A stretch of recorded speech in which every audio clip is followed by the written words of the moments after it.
Declan Ali did not pay $50 for love, comfort, or sweet words by the fire. He paid for strong hands and a steady back. He paid for survival. Winters in the Montana mountains killed careless men, and Declan had no room for weakness.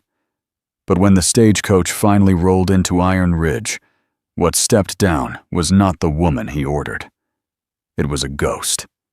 She was small, shaking, and silent. She looked like a hard breath of wind could break her in half.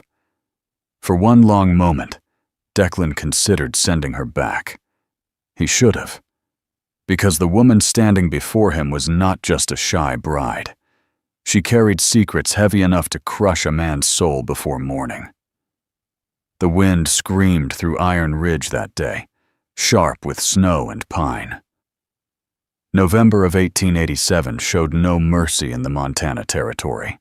Men survived here by being hard, and the ground swallowed the weak before winter fully set in. Declan stood apart from the others on the platform. He was tall, broad, and scarred, with a white mark running from his temple down into his beard. His coat was made of cured animal hide, stitched by his own hands. A revolver rested on his hip, not as decoration, but because it was needed. The townsfolk kept their distance. To them, he was the bear of the ridge, the man who owned half the valley's timber but lived like a wild thing in the mountains. The station master, old Gideon, cleared his throat. He was the only man in town who spoke to Declan without fear. "Stage is late," Gideon said. "Snow in the pass," Declan replied. His voice sounded like stone grinding on stone. He checked his gold pocket watch, a strange thing in his scarred hand. He did not feel nervous, but something tight twisted low in his gut. 2 months earlier, Declan had placed an ad in a Boston paper. He was tired of silence.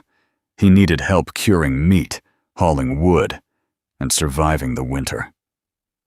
Wanted. Wife. Must be strong. Used to hard work and isolation. No romance promised. Safety and shelter given for loyalty and labor. He expected a widow or a farmer's daughter. Someone rough. Someone solid. The train whistle cut through the valley. Steam and smoke filled the air as the iron beast pulled to a stop. Passengers stepped down. Miners. A family heading west. Then the conductor helped the last passenger down. Declan's breath caught. She was tiny, wrapped in a thin gray dress and a worn shawl that did nothing against the cold. A bonnet hid her face. She clutched a battered leather bag with pale, delicate hands. "Mr.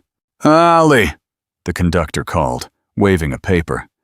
"Delivery for Declan Ali. Miss Lydia Hartwell." Declan stepped forward. The crowd parted fast. "You Lydia?" he asked. She looked up slowly. Her face was pale, her eyes gray and wide with fear. She nodded once. "This is wrong," Declan said flatly. "I ordered a working woman." The conductor shrugged. "Paid in full. Papers signed. She's yours. Hasn't spoken a word since Chicago." Declan looked back at her. "You mute?"